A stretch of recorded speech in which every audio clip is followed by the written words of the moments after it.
안녕하세요. 오늘은 날씨가 참 좋고 기온이 좀 낮아가지고 전체적으로 다육이들한테 물을 주려고 합니다. 저 같은 경우는 물을 어떻게 주냐면 이렇게 호스를 통해서 이렇게 듬뿍 주는데요.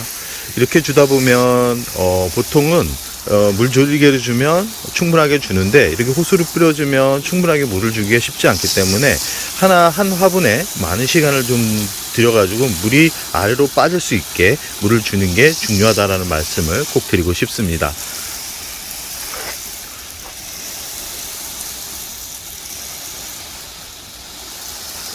전 물을 주다가 가장 중요한 게 뭐냐면 이 백분이 있는 다육이, 특히 이 두들레아 같은 경우는 이렇게 호수를 뿌려주는 게 그렇게 좋지는 않습니다. 이 두들레아만큼은 물 조리개를 통해서 물을 주는 게 좋고요. 일반 다육이들, 백분이 없는 다육이들 같은 경우는 이런 식으로 해가지고 물을 충분히 관수를 시켜주는 게 좋습니다.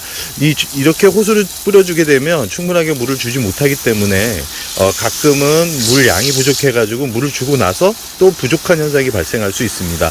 그렇기 때문에 시간이 좀 걸리고 물이 많이 버려진다라고 생각을 해도 물을 충분하게 이렇게 한 화분에 오랫동안 머물러 있게 충분히 화분 구멍으로 물이 빠져나올 수 있게 만들어주는 게 중요하다라는 말씀을 드리고 싶고요.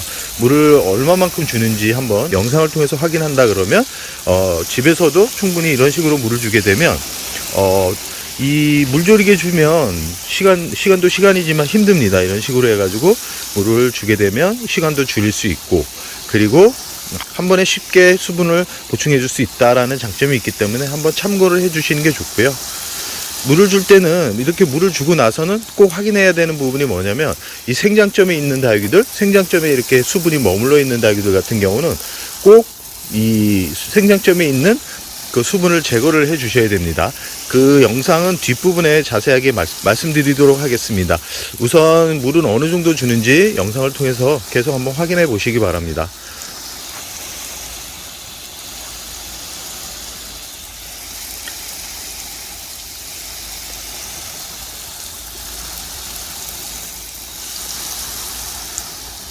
물을 줄 때는 한 위치에서 이렇게 오래 주기보다는 이 위쪽에 물이 충분하게 내려갈 시간을 주어야 되기 때문에 여러 번 뒤쪽으로 해가지고 옆으로 해가지고 주고 나서 돌아와서 또 주고, 이런 식으로 한 3번 정도 왔다 갔다 하면 충분하게 화분에 물이 스며들기 때문에 대략 이렇게 많은 양의 다육이들 같은 경우도 한 10분에서 한 15분 정도면 충분히 물을 줄 수 있기 때문에 시간을 많이 줄일 수 있습니다. 많이 줄 수 있지만 물이 많이 낭비된다라는 단점도 있기 때문에 양이 많지 않다 그러면 물조리개로 줘도 충분하다는 말씀을 우선 드리고 싶습니다.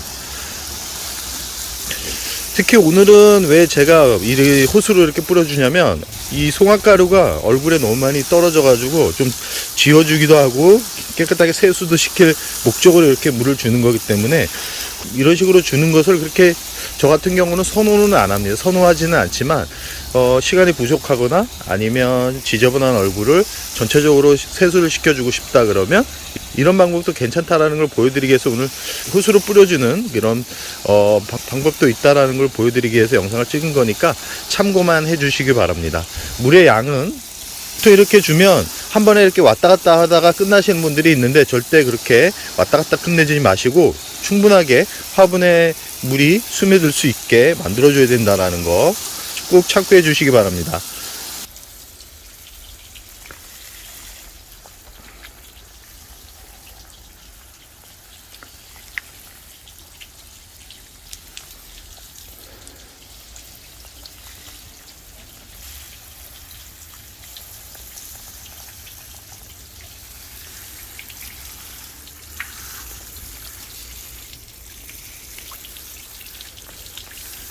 이렇게 분이 지워지는 다육이들 같은 경우는 나중에 화상을 입을 수 있기 때문에 백분에 있는 다육이는 물을 이렇게 뿌려주지 않는 게 좋다라는 말씀을 드리고 싶고요. 바로바로 생장점 안쪽에 있는 물방울을 제거해 주는 게 좋습니다.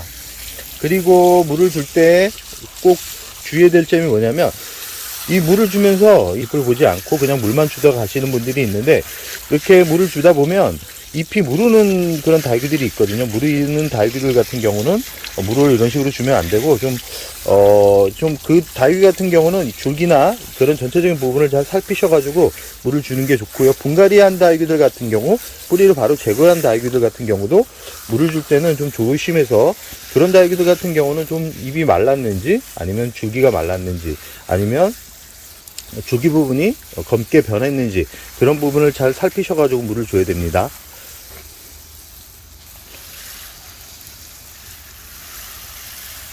물은 이 정도 주면 충분하고요. 물을 주고 나서 어떻게 관리를 했는지는 물을 다 주고 나서 마무리 영상으로 만나 뵙도록 하겠습니다. 전체적으로 물은 한 15분에서 20분 정도 주었고요. 양에 비해서는 물 주는 시간이 아주 많이 줄어든다라는 거. 그러나 물조리개를 주면 충분하게 하나하나 다 살피면서 이 물주기가 가능한데, 스스로 뿌려주게 되면 전체적으로 또 다시 한번 봐야 되는 시간이 걸리기 때문에 거의 비슷비슷하지만 물을 떠다 나르고 그런 수고스러움은 덜해진다. 그리고 물을 뿌려주고 나서 꼭 확인해야 되는 부분이 뭐냐면, 아까도 말씀드렸듯이 이렇게 물이 생장점에 고여 있는 그런 부분을 다 털어 주셔야 됩니다. 약물 같은 경우는 스며들 시간을 좀 주어야 하지만, 이렇게 물 같은 경우는 생장점에 고여 있는 물이 그래서 오랫동안 노출이 되게 되면 그 부분이 문제가 생길 수 있기 때문에 꼭 이 생장점에 있는 물은 바로바로 털어주는 게 좋다라는 말씀을 꼭 드리고 싶습니다. 물을 주고 나서 꼭 매번 말씀드립니다. 2, 3일 지나서 물에 반응이 없는 그런 다육이들 같은 경우는 꼭 뿌리를 바로바로 확인해라 라는 말씀을 드리고 싶고요. 분갈이한 다육이들 같은 경우도 이제는 어느 정도 자리를 잡았기 때문에 바로바로 2, 3일 지나서 물에 반응을 하지 않는다 그러면, 그런 분갈이한 다육이들 같은 경우는 꼭 한 일주일이나 2주일 더 굶겼다가 물을 주시고요. 기존에 분갈이하지 않은 다육이들 같은 경우 2, 3일 후에도 물에 반응을 하지 않는다 그러면 거의 뿌리에 문제가 발생했을 가능성이 아주 높기 때문에, 그런 다육이들 같은 경우는 다시 한번 확인을 하시기 바랍니다. 오늘은 송화가루 때문에 물을 뿌려주긴 했지만 웬만하면 이렇게 물을 뿌려주는 것보다는 물조리개로 이렇게 물을 주면서 하나하나 살피는 게 더 물 주는 방법에 있어서는 더 좋다라는 말씀을 드리면서 오늘의 영상을 여기서 마무리할까 합니다.